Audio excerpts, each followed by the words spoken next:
Students आज हम बात करेंगे कि एक इंसान फिजिक्स तक सफर किस तरह से तय करता है। यानी अगर आप एक इंसान की फितरत की बात करते हैं तो इनिशियली उसके क्वेश्चंस बड़े स्मॉल थे। यानी कि आप यूं समझे कि व्हाट इज फायर, यानी जो आग है ये क्या चीज़ है, इसकी कंपोजिशन क्या है, ये आग बर्न क्यों करती है, क्यों जलाती है। इसी तरह माउंटेन्स जो है, ये इतने इतने बड़े पहाड़, इतनी ज्यादा जो मिट्टी जो कि इंसान के लिए सिंपल एक मिट्टी थी, ये कहाँ से आई, ये किसने इनको इकट्ठा किया। ठीक है, इसी तरह द क्वेश्चन वाज अबाउट के ये डे एंड नाइट की जो कन्वर्जन है, ठीक है, डे एंड नाइट जो है वो किस तरह से है। इस तरह से इंसान के क्वेश्चंस ये भी थे कि क्या जो अर्थ जो कि चूंकि उस वक्त कम्युनिकेशन या ट्रैवलिंग का इस तरह का कुछ भी सिलसिला था नहीं था, तो वो ये भी बात करता था क्या ये अर्थ जो है वो ये फ्लैट फॉर्म के अंदर है, यानी अर्थ जो है वो फ्लैट है, या इसकी क्या शेप है, यानी सर्कुलर फॉर्म के अंदर है, सर्कल है, फ्लैट है, स्फीयर है, क्या है। इसी तरह से उसके ये भी क्वेश्चन थे कि जो सूरज का गुरूब होना, उसका तुलू होना, इसी तरह अबाउट मून के चांद क्या है। तो बहुत सारे क्वेश्चंस ऐसे थे, व्हाट इज वाटर। तो ये इंसानी सरिश्त के अंदर ये चीज शामिल है कि वो इन सब चीजों के जवाब, एक तजस्सुस था जो इन सब चीजों ने उसके अंदर रखा, जिसके जवाब ढूंढने के लिए उसने अपने दिए गए 5 सेंसेस को यूज किया, विच इज कॉल्ड ऑब्जर्वेशन। अब जो ऑब्जर्वेशन से उसने इन सब चीजों को जब ऑब्जर्व किया तो उसने इनके ऊपर कुछ कंक्लूजन दिया, मतलब खुद से कुछ उसने कोई हाइपोथेसिस जनरेट किया कि ये फायर जो है वो इसलिए बर्न करती है कि इसके अंदर कुछ ऐसा मटेरियल है जो कि बाकी एलिमेंट्स के अंदर नहीं है, बाकी चीजों के अंदर नहीं है, तो वो बर्न नहीं कर सकती। अब जब उसने ऑब्जर्वेशन दे दी तो उसको शक था, बिकॉज उसके अंदर शक मौजूद था। उस चीज को वेरीफाई करने के लिए ये सेट कि मुझे कुछ एक्सपेरिमेंट्स भी करने चाहिए।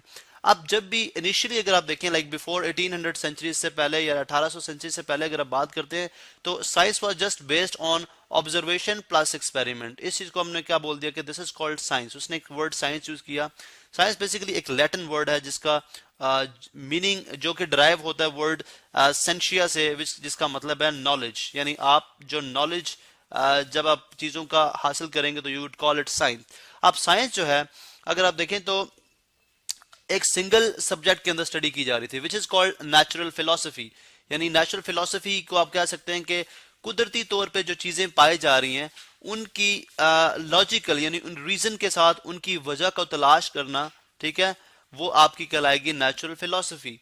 अब नेक्स्ट क्वेश्चन के जब 18 सेंचुरी से आप आगे जाते हैं तो आप साइंस को दो फर्दर ब्रांचेस के अंदर डिवाइड कर देते हैं। आप कहते हैं जी अगर आप देखें तो कुछ आपके पास चीजें हैं जो नॉन लिविंग्स हैं, ठीक है, नॉन लिविंग थिंग्स हैं, ठीक है, नॉन लिविंग थिंग्स हैं, जिसको उसने बोल दिया फिजिकल साइंस, फिजिकल साइंसेज, या जनरली मैं इसको अगर शॉर्ट फॉर्म में बोल दूं तो this is called physical science.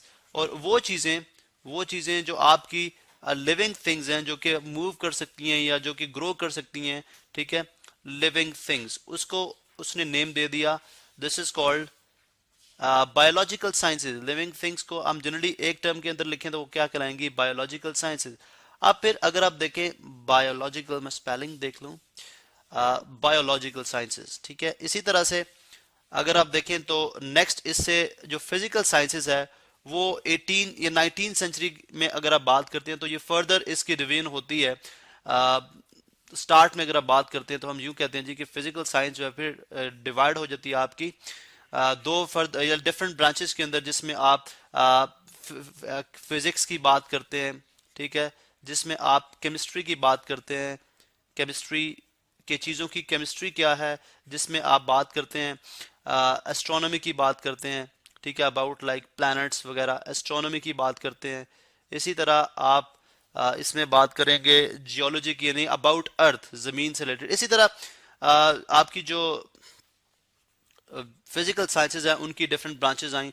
अब जब मैंने फिजिक्स की बात की तो फिजिक्स को इंसान ने इस तरह से डिफाइन किया है कि सिर्फ वो चीजें जो कि मैटर हैं या एनर्जी हैं, यानी in in the form of matter और in the form of energy. जब आप एक मैटर की बात करते हैं या आप एनर्जी की बात करते हैं, ठीक है, तो उस केस में हम बात करेंगे जी कि जो भी चीज मैटर है। अब जनरली मैटर क्या था, इंसान ने इसको डिफाइन कर दिया जी कि हर वो चीज जो कि जगह रखती है और स्पेस जो कि स्पेस लेती है या उसकी कुछ उसके अंदर कुछ क्वांटिटी कंटेन करती है, वो एक किस्म का मैटर है।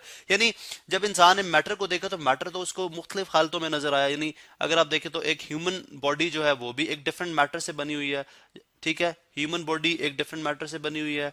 इसी तरह से आपने देखा जी कि जो जितने भी आपके आई मीन टू से कि जो non non living things, human body का जस्ट एक लिविंग थिंग है, लेकिन अब इसकी कंपोजिशन की जब आप बात करते हैं तो ये एक मैटर है, ठीक है, बिकॉज ये जगह भी घेर है और इसका कुछ इसके अंदर कुछ क्वांटिटी भी है। इसी तरह मैटर की जब आप बात करते हैं तो आप कहते हैं जी कि जमीन जो है, अर्थ जो है, इसके अंदर अगर आप देखें तो बहुत सारे मैटर्स हैं। उसने आयरन को देखा, आयरन भी एक डिफरेंट मैटर है, ठीक है। अब जो है उसने कॉपर को देखा, कॉपर एक डिफरेंट मैटर है।